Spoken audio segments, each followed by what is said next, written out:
My name is Justin the Clue, and I'm here today with Will Sloan. And you're listening to the Important Cinema Club. And today, we're talking about John Landis, the guy that made Animal House, American Werewolf in London, Sylvester Stallone's Oscar, and tons of other stuff. Twilight Zone, the movie. Yes, Twilight Zone, the movie. Okay, so John Landis, I thought I was going to have more fun this week. That's what I'm going to start with right off the bat.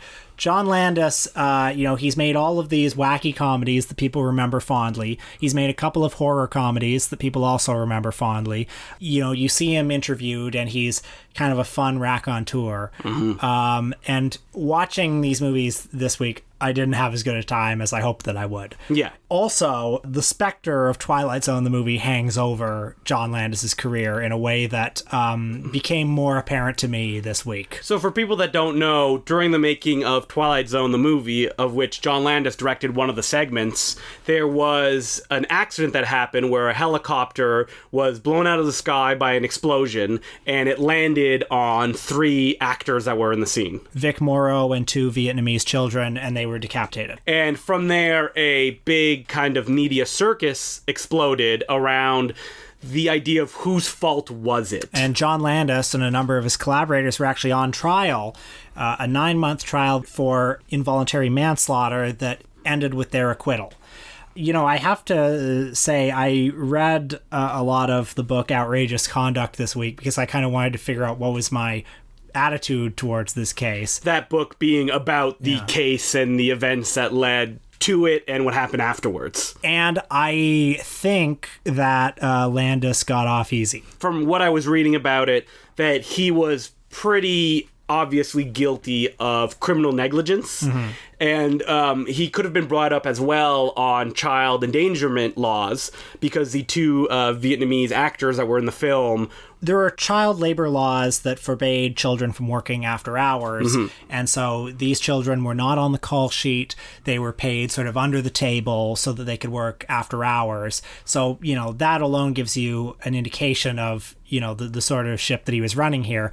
But also the book paints a pretty damning picture of him as a filmmaker, somebody who was a little arrogant, a little egotistical, was always going for, you know, realism and, you know, kind of dangerous thrills in his movies. I mean, you only have to look at The Blues Brothers, a movie on which he bragged that they used much thicker candy glass. It might not even have been candy glass. Yeah, because he liked the sound that real glass made when it broke. Yeah, and, you know, testimony of many of the people on Twilight Zone, the movie, attest to the unsafe working atmosphere. So in the book, there's a story about, you know, Vic Morrow running along the ledge of a cliff.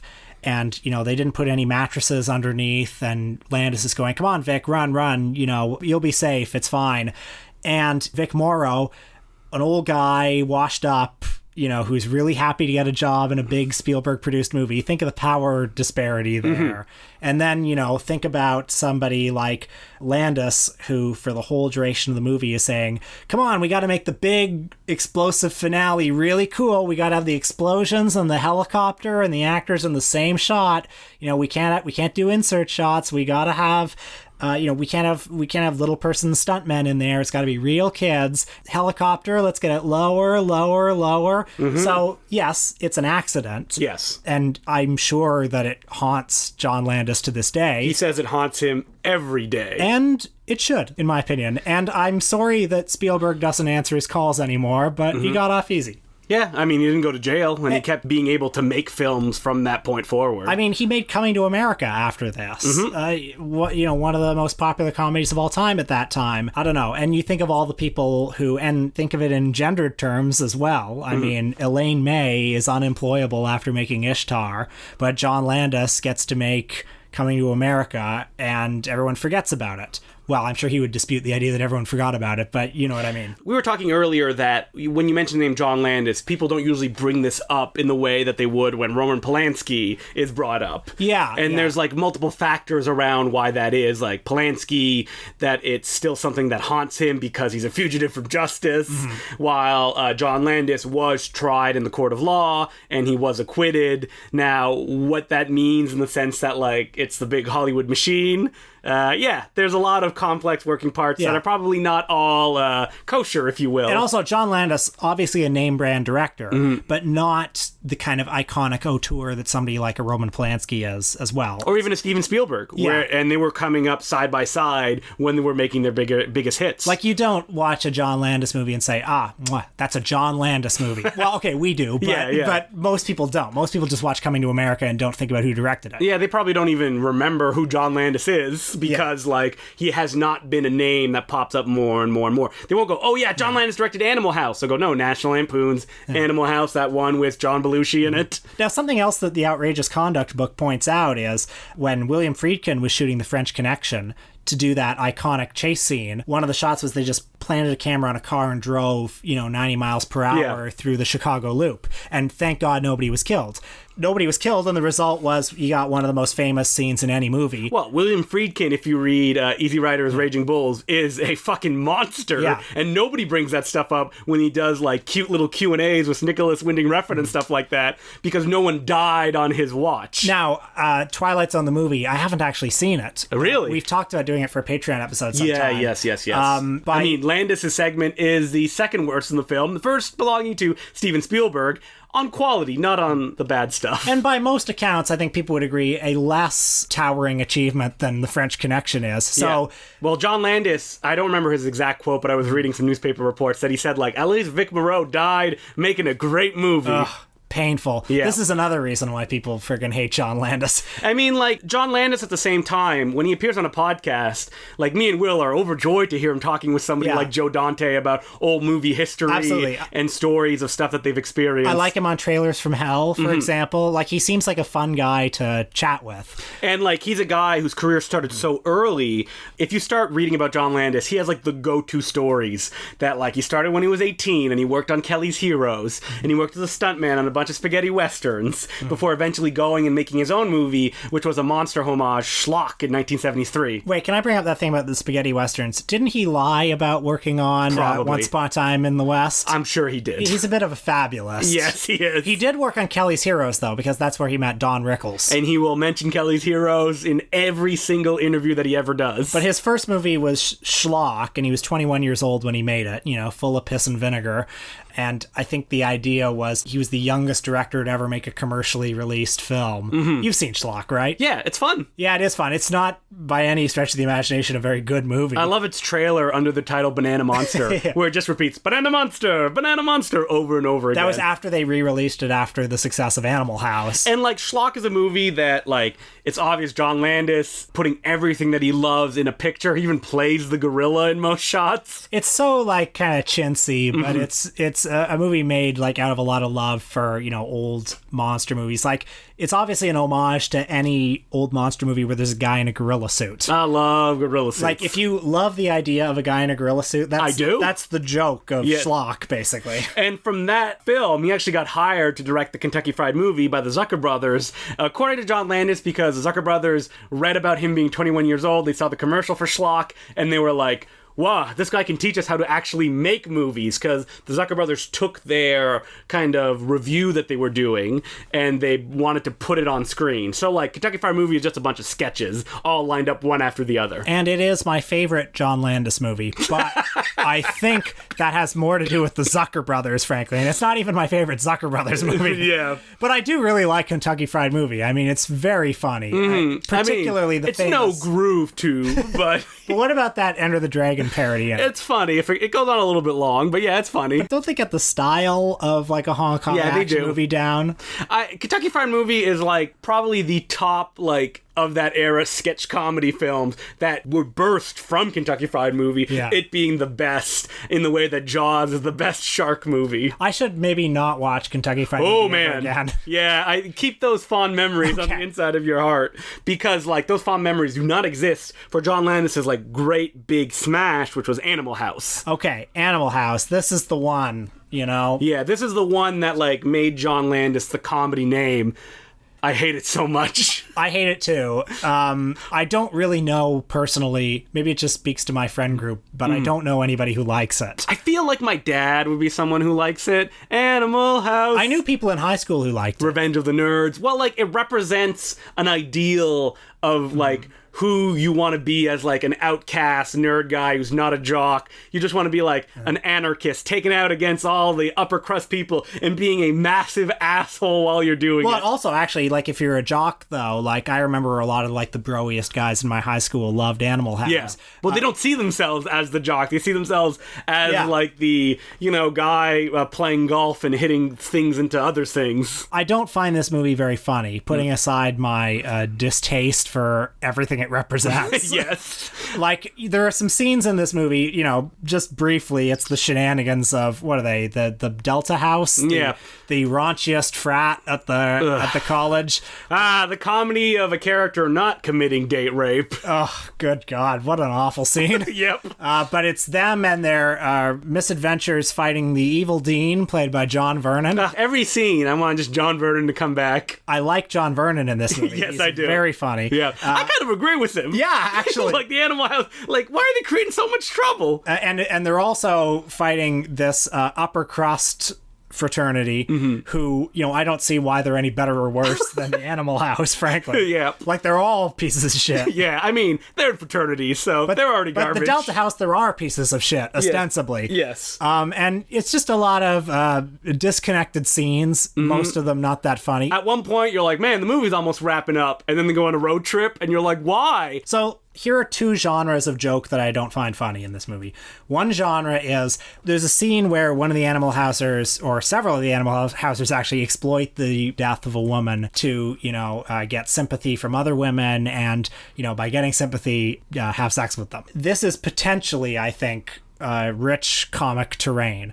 But for me, at least, it depends on, men can see themselves in this scene. They can see themselves and their basest desires. But are those desires honorable? Are they good? And are you rooting for those desires? No, you are not. You're not, but I think you're supposed to egg on these guys as they do it in the movie. Yeah. And I hate that. As a viewer, everybody involved in this wants you to be like, yeah, they're going to get one over on these women who don't know any better. This could potentially be a very funny scene if we were all on the same page that these guys, while relatable, are horrible. Mm-hmm. But that is not the case. That's not the movie case. thinks that all of these Animal Housers are the funniest, coolest guys who are just bucking the system. And then, in addition to that, there's a whole variety of jokes that I just feel like I've heard a million times. What, you don't find any humor of John Belushi looking at a bunch of women have a pillow fight? No. And I also didn't find it very funny when there's the one guy who's playing the guitar at the frat, and he picks up the guitar and he bangs it against the wall and destroys it. Awful. Well, it's just, how many times have you heard people complain about that one douchebag who plays the guitar? All the time. All the time. I hate that guy. Yeah, we all hate that guy, but it's like, was this a funnier idea in the 70s, back before we'd all heard the same joke over and over and over again? Yeah, probably. I mean, what's funny about the movie, and what everyone remembers about the movie, is John Belushi. He's so funny. Stuffing food into his mouth. I'm a zit. Yep. Iconic. He's in shockingly little of the movie. Yes. He's just this pixie-ish spirit who pops up every now and then, kills and then is gone. There's a funny scene where he tries to make another Animal Houser feel better by doing his shtick and like breaking a bottle over his head. That's so funny. Yeah. And that's what the movie needed more of, is like actual camaraderie, not them making themselves feel like garbage and trying to exploit everybody around them. In theory, I like that John Belushi was used sparingly, because he makes a big impact every time he shows up, but the stuff in between those scenes is so boring. Like, the film climaxes, as it should, with the Animal House being disbanded forever, Yeah. but then they just destroy a parade. And I'm like, why? A futile and stupid gesture on someone else's part. And, Sure. if you are on board with these guys, then maybe you'll be on board with that sentiment. You just look at it and you're like, all these white, rich guys who can afford going to college and university. Yeah, like, the movie has the nerve to create some sort of, like, class tension between these two fraternities. They're at, like, a post-secondary education, Yeah, though. come on. Like, These are all rich guys.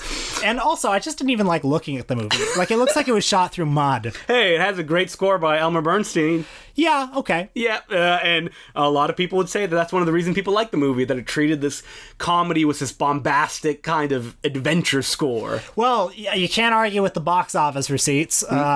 Adjusted for inflation, I saw in 2018 dollars, it made $550 million. Wow. Could you imagine that? But the Blues Brothers, which John Landis made after Animal House, I watched recently, Loved it. I do have fond memories of the Blues Brothers. I mean, it is 2 hours and like 30 minutes, which is absurd. But if you take it like a giant roadshow musical, it's a little bit easier to swallow. It's got great music in it. It has great stunts, some of the best car chases ever put to screen. And you've got John Belushi doing his shtick. You got a lot of great comedians in it, like John Candy shows up for a bit. Wait, you didn't mention the greatest comedian of them all, Dan Aykroyd? I was trying to avoid the topic, frankly. Yeah, because we're saving it for that Patreon Nothing But Trouble episode.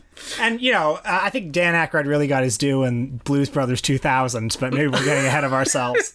But, like, the Blues Brothers, tons of fun. It deserves the kind of classic status that it has, just because it's doing a bunch of stuff in the biggest way possible. And it's probably the most coked out, big budget, major release ever. Famously, like, it went way over budget because everybody on set was doing the white powder, and I feel like that's what the movie exudes. Is this like, oh yeah, what if we did this, and then we did this, and it would be crazy, and it'd be cool. Well, unlike most of John Landis's movies, the Blues Brothers isn't boring. No, it's not boring. And I just watched Trading Places again, and God, I don't know. It's like 116 minutes long. I mean, that's a big problem with the films of John Landis, especially as you go further and further in his career, which is like, why is your film 2 hours? Give me scissors. I could cut whole scenes out of these movies. But Trading Places, when Dan Aykroyd loses everything, you could chop out whole scenes of him like going to the country club and getting rejected. Like one scene is not enough for Landis. So you got to do the point in 3 scenes. Now, do you think that's just a result of John Landis being so powerful that nobody could tell him no? I mean, clearly, by all accounts, he was pretty arrogant around this time. Maybe he's been humbled since then. I don't know. But he's like, I know what makes a film funny, and it needs to be 2 hours long. Well, his movies are so long, and yet the characters, their relationships make no sense. I mean, in Trading Places, the relationship between Dan Aykroyd and Jamie Lee Curtis. I think Jamie Lee Curtis is great in the movie, but like, I don't buy the relationship at all. Man, but I do like Trading Places quite a bit. What it has is Eddie Murphy. Yes. And I don't want to discount what John Landis brings to these movies because, one of the talents... Gorillas. Scenes of old movies on TV. Love it. That running gag of see you next Wednesday movie posters. But one of the talents of a comedy director is being able to soothe the egos of comedians. Eddie Murphy and John Belushi, these are hot-tempered, volatile men. Dan Aykroyd. Dan Aykroyd, who is always talking about UFOs. Yeah. He knows the real truth. And he'll let us know. And so I think John Landis deserves credit for having marshaled John Belushi and Eddie Murphy into some of their funniest performances. Like, he's super funny in Trading Places. And Trading Places is a fun takedown of the rich as well. Like, an idea that Animal House is toying with but doesn't really get, while Trading Places, like, nails it right down the middle. Yeah, I agree. The politics are a lot more coherent. Well, you skipped over An American Werewolf in London, a film that you've told me you don't have much of an affinity for. I like it enough. But you're confused by the way people talk about it as the all-timer horror comedy, right? People love this movie, and I watched it again this morning, and I just don't know. I think it suffers from the same problems that most of Landis's movies suffer for me. Big, baggy stretches in the middle, relationships that I don't buy, the David Naughton and the nurse in this movie. I mean, American Werewolf in London, the first time I saw it, I was a little bit baffled by what I ended up getting, which was a film that felt like it only had 2 acts, where it's like 2 guys, they go on their trip, one of them turns into a werewolf, and then the other guy realizes he's a werewolf, and then he's killed by the police. And I'm like, huh?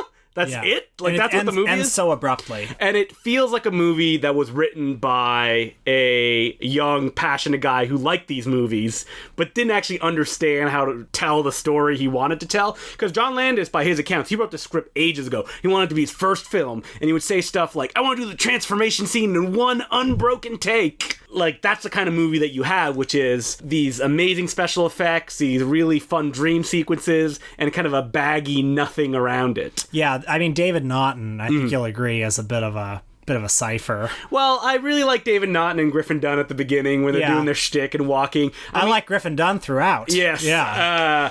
The thing about horror comedies that people don't understand is that, like, you have to like the characters, and if you like the characters and you buy them on that level, then they're allowed to be funny with each other. And then when you do horror, and if you treat it seriously, then that's how you get a horror comedy that works, that you don't treat it as a joke. And, you know, John Landis doesn't treat the horror as a joke in American Werewolf in London. Yeah, I think the tone that he goes for in this movie is, like, very interesting and very delicate, because the laughs never overwhelm the movie. Like, they're always kind of, like, just simmering there. Like, the scenes with Griffin Dunne when he comes back as kind of a spirit. Yeah. Well, it's funny, but it's also disturbing because of the way that he looks, and he's right? constantly decomposing, and, like, the tone of those scenes is handled so well, you know? Or the geeky stuff that John Landis does, like the whole soundtrack is composed of, like, songs that have moon in the title, like when David Naughton transforms, and instead of doing, like, a bombastic score, you just have Blue Moon play over all of it. Yeah, I don't know, I didn't find that as funny. Really? Oh, I like that. And the weird cutaway they have to a Mickey Mouse doll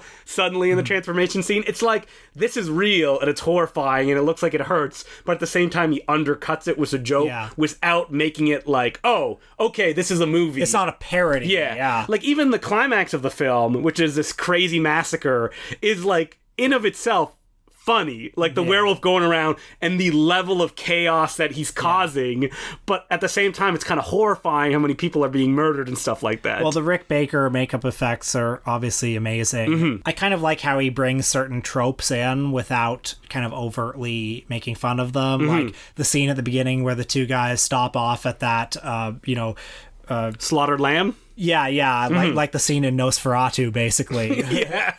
Or stuff like the final scene in the porno theater when they're watching See You Next Wednesday, and, like, all the corpses are there and they're like, kill yourself, yeah, and his friend is like, no, don't hang yourself, it'll take too long to die, and, like, one of the homeless people is like, no, he should suffer. And Griffin Dunne's like, hey, this is my friend here, we should do it an easier way that's painless. yeah. No, I like the movie though. I know, but you're just, I guess, confused of, like, why people love it as much as they do. Yeah. I mean, do you think that there's other horror comedies that come to mind that do what American Werewolf in London does? I don't think it's quite the same tonally, but something like Shaun of the Dead is going for something sort of similar, where the horror you sort of take seriously. It's, like, grounded in something serious. Yeah, that's a good example. Yeah. Or Abbott and Costello Meet Frankenstein actually is another example. Like, the monsters in that movie are taken very seriously. Yeah, they are. But at the same time, those two movies are still much goofier than American Werewolf in London is. Yeah, definitely.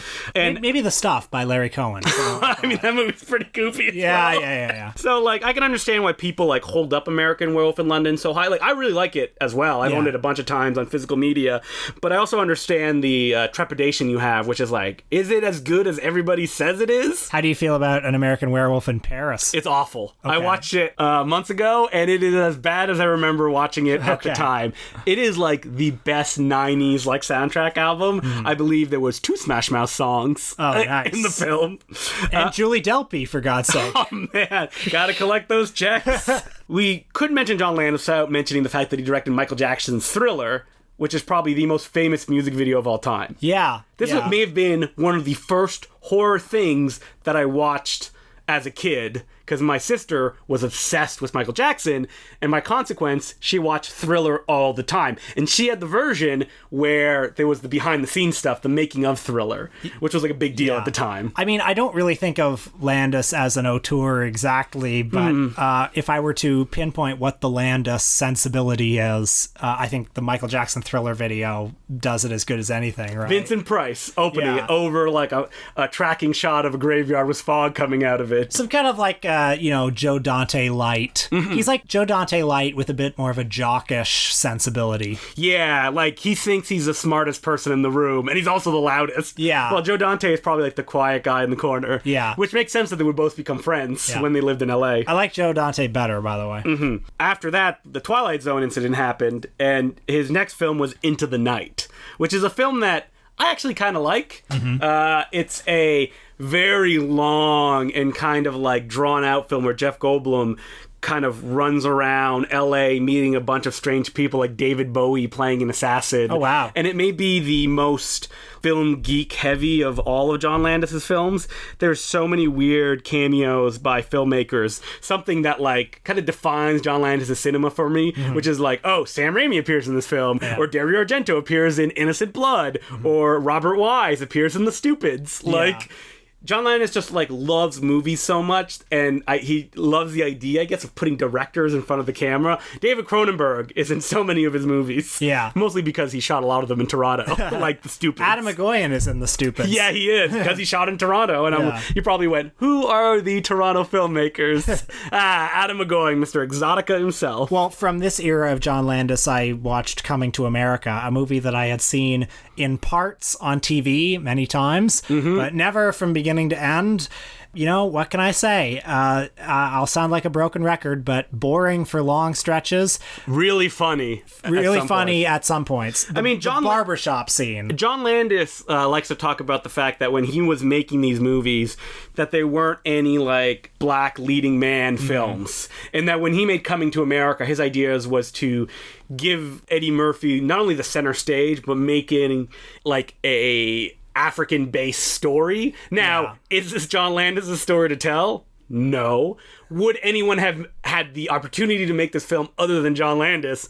Also no. Well, I mean, it's a good point, though. Like, I sometimes think of that scene in Do the Right Thing when Spike Lee says to John Turturro, look, you love Michael Jackson, you love Eddie Murphy, they're black. And John Turturro says, oh, they're not really black. Like Coming to America is at least like kind of a movie that's about blackness. Yeah, you know? It's not a film like Beverly Hills Cop where it's like, it's like the funny black guy. He could be Fletch. He could be anybody. Yeah. I mean, speaking of Fletch, let's not forget that John Landis did the duo of Spies Like Us and The Three Amigos, the Chevy Chase duology.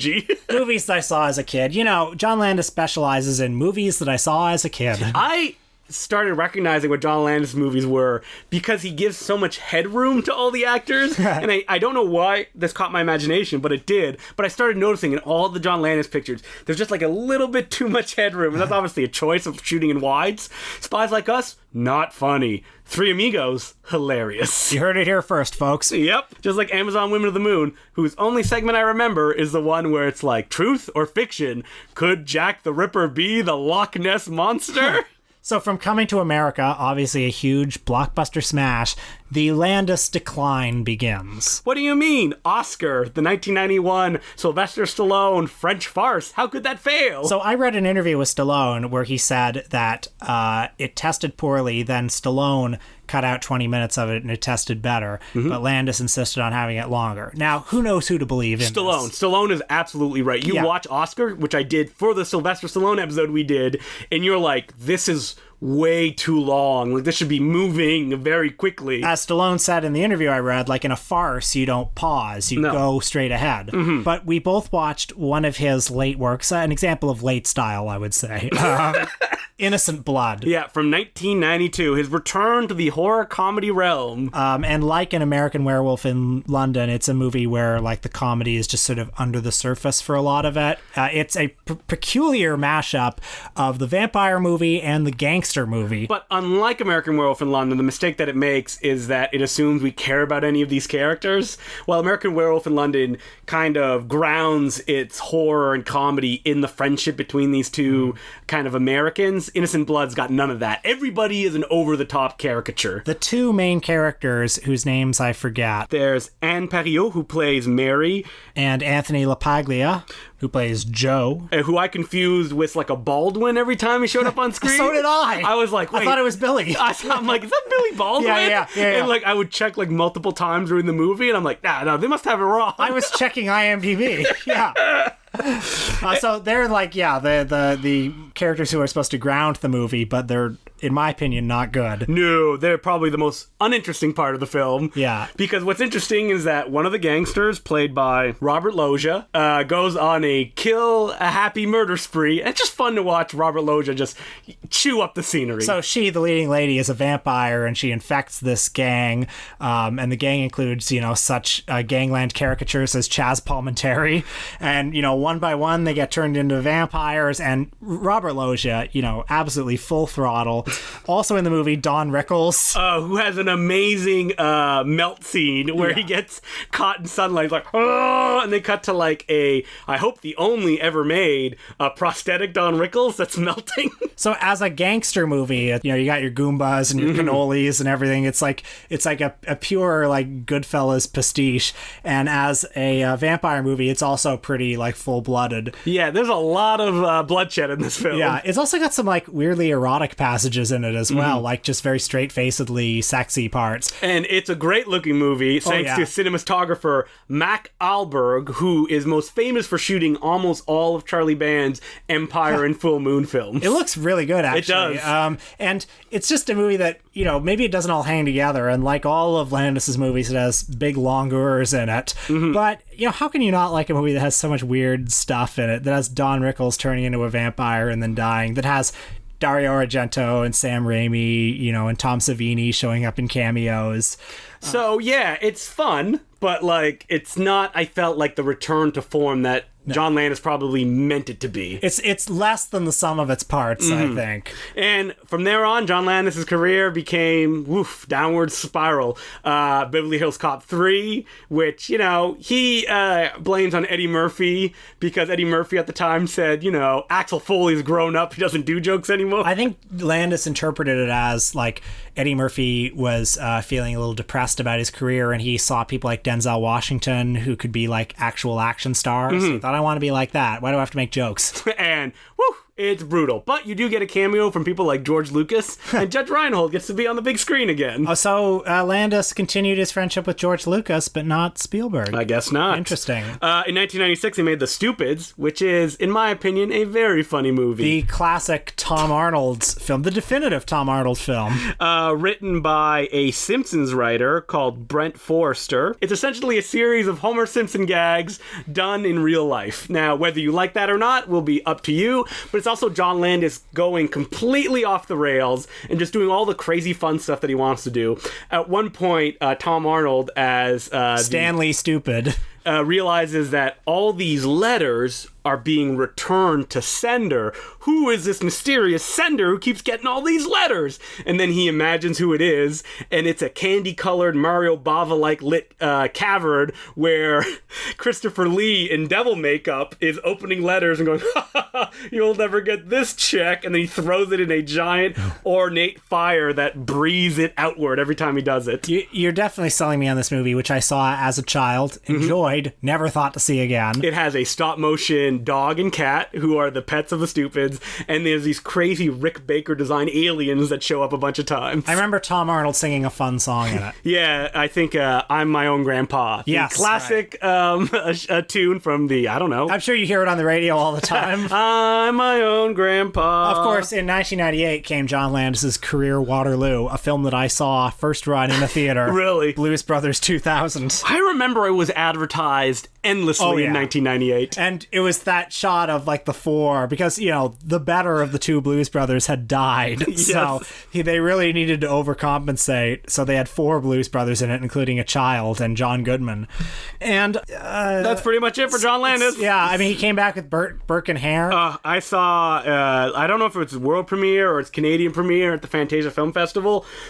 It was brutal. Was Landis there? Yes, he was. And he did an amazing talk with Ray Harryhausen before screening of Jason and the Argonauts. Beautiful. And I remember vividly being in the audience for both of those Q&As and going, I wonder if anybody will ask him about the Twilight Zone. I wonder if people do ask him about the Twilight Zone. There's got to be like a reaction that he has when that happens. And I think that's one of the reasons he doesn't do podcasts or interviews, because he knows that question will come up. Because he's been very like, I don't want to talk about this. I saw his brilliant son, Max Landis. I don't want to open that can of worms. Well, but I've seen him like try to defend his dad on the internet over this. So it's definitely like something that the Landis family has talked about. But if we can close this discussion by getting back to the Twilight Zone thing, we've been very hard on John Landis for this, but perhaps to interrogate ourselves a little bit. We love Hong Kong cinema. We love Hong Kong cinema. We love when Werner Herzog pulls a boat over a mountain. Which could have killed people on Fitzcarraldo, but it didn't. So he's like, he's this legend. Yeah. Or The French Connection, and the Twilight Zone, not as good a movie as Fitzcarraldo. So, we were harder on it, I think, as a result of that as well. there is no doubt that when he was going for maximum realism in these things, like, we do like that maximum realism. Yeah, we do. We want that. When we hear those stories, like, oh, wow, can you imagine how close that helicopter came from the explosion? Like, before this podcast started, I showed Will some footage of people jumping from an explosion where they're caught in it, and we were like, haha, wow, that's crazy. When those people probably, like, suffered horrible burns that they lived with for the rest of their lives. And also, frankly, we like the idea of, like, this, I mean, I think we've been interrogating it lately, but we like the idea of this visionary director who will stop at nothing. Like, this is one of the almost like foundational archetypes of cinephilia, isn't it? The megalomaniac director whose art comes before everything else. And I don't think John Landis is a particularly brilliant director, but I'm sure he kind of saw himself in those terms. He's a cinephile. Yeah, and like when he was making The Twilight Zone, I'm sure he assumed that he would just go on to bigger and bigger heights until he was making those movies that would make our top 5 lists. And then because it didn't happen, we approach him differently, right? Because this is the thing that overpowers his entire life. So, as per usual, you can send us letters at importantcinemaclubpodcast@gmail.com. And this week on our Patreon, we went back to 1977 and we each picked our 5 favorite films. I mean, you could probably guess some that are on our list, but there's some that will shock you. And some that might shock you by their exclusion. Oh, yeah. I'm sure we'll get angry letters of like, how could you not include this? And I'll go, I forgot it. Yeah. So, as per usual, you can become a Patreon subscriber by going to patreon.com/importantcinemaclub. It's $5 a month, and you get 4 episodes every week and our entire back catalog. And if you missed it, we did a Fantasy Mission Force episode, a full commentary on the Jackie Chan film, like I think just a few weeks ago. And it syncs up to the film. You can watch it along with us as we regale you with exciting tidbits and pieces of information and personal recollections. So if you're a fan of this podcast, you owe it to yourself to become a Patreon subscriber. You can listen to that commentary and pretend you're the third person in the room. Yeah, you can listen to all our Patreon episodes and pretend you're the third person in the room. You can talk during it as if you're having a conversation. But you can't do that with our regular episodes. No. Doesn't work. Sacred. What if we did like, what was that like video? It's like Virtual Friend. Oh yeah, Rent a Friend. Rent a Friend. Yeah. Where we do a podcast where we're like, man, this movie's good. What do you think about it? And then we leave a pause for them to respond. We could do a whole episode like that. Yeah. But only for Patreon subscribers. Yeah. Oh, hey, a few weeks ago we got a letter where somebody asked, what is a lesser film by a major director that you think should be considered major? I thought of one. Just while we're doing this, Looney Tunes Back in Action by Joe Dante. Ah, that movie's amazing. That should be considered one of his, like, it should get more love. People go like, Gremlins 2, but it's like Looney Tunes Back in Action does all of the stuff that Gremlins 2 does, but just in a different, like, context, and it's also the post-2000s world where people don't have the affinity for that they do for, like, the 80s when Gremlins came out. I think Arrow should put it on Blu-ray. They should find a way to license it. We will do the scholarly essay on it, and we'd be happy to, so give us a ring, Arrow. So our first letter is from loyal letter writer, oh my, what a guy, and that's his first and last name. He goes, I think I should be the one to judge that, but go ahead. Hey guys, do you think David Bowie should have focused on acting more, or did he work better as a surprise cameo? Also, do you think Peter Weir is worth an episode? Just finished Picnic at Hanging Rock, and Gallipoli is one of my favorite movies. David Bowie, the actor, Mr. Lawrence himself. Boy, I like David Bowie as an actor. I love him in Merry Christmas, Mr. Lawrence. Or The Hunger. Or I like him in Basquiat as well, where he plays Andy Warhol. The classic prestige David Bowie. I think there's something about him, like Merry Christmas, Mr. Lawrence captures how he was almost like this luminous presence. He had this very unique charisma. I believe Werner Herzog once derisively called him a glowing neon light or something. but I mean, actually, he is kind of like that. And I mean, his androgynous figure, like it just captures something on screen. Or The Man Who Fell to Earth. Yeah, The Man Who Fell to Earth. I like him as an actor. He did act a lot, so it's not like there's like a hole in David Bowie's acting career. It's just that, some of them were good, some of them were not so good. He drifted away from acting for sure. Like, I don't think he really did anything after The Prestige. And that was it pretty much for him. But I don't know. I think he brought so much baggage with him that maybe there's only so many kinds of parts he could do, especially as he got older. And he is primarily a musician. And he was busy with other stuff. And I'm glad to have the music career. And as far as Peter Weir goes, he's a director that I like, and I've never really dived into his filmography. I really like Picnic at Hanging Rock, and I've never seen Gallipoli, and I've never seen Master and Commander, but my brother, the historical fiend, he swears by that film. He watched it 100 times when I was a kid. I feel like we haven't really explored the cinema of Australia that intensely. Fair Game and Razorback, and, right? Crocodile Dundee. And, in Los Angeles. Yes, which begins in the outback. Australian cinema is definitely something we would talk more about, and not like an episode on Australia, like actually specific directors. Yeah. Like our Brian Trenchard Smith's upcoming episode, right? Yeah. But yeah, Peter Weir, definitely a topic for discussion. I think he had a very interesting career from, like, again, stuff like the art house Picnic at Hanging Rock, horror film Existentiality, and then the kind of treacly Jim Carrey, The Truman Show stuff. Prestige Hollywood stuff, yeah. There's definitely a lot to talk there, and I shall put it on the list, and we shall get to it in time. Yeah, this podcast is going to be running for the rest of your life, so we will eventually talk about every filmmaker. And next week, we'll be talking about Lena Wertmuller, a filmmaker probably most famous for Love and Anarchy and Swept Away, not to be confused with the Madonna starring remake directed by Guy Ritchie. And she's a filmmaker that I've heard a lot about. She was one of the few female Best Director nominees. Mm-hmm. And I have never seen a single one of her films. And that's kind of shocking, but I'm really excited to dive into her filmography and discover someone new. Until then, the balcony is closed. No! My name's Justin DeClue. I'm Will Sloan. Thanks for listening. So, TIFF is over.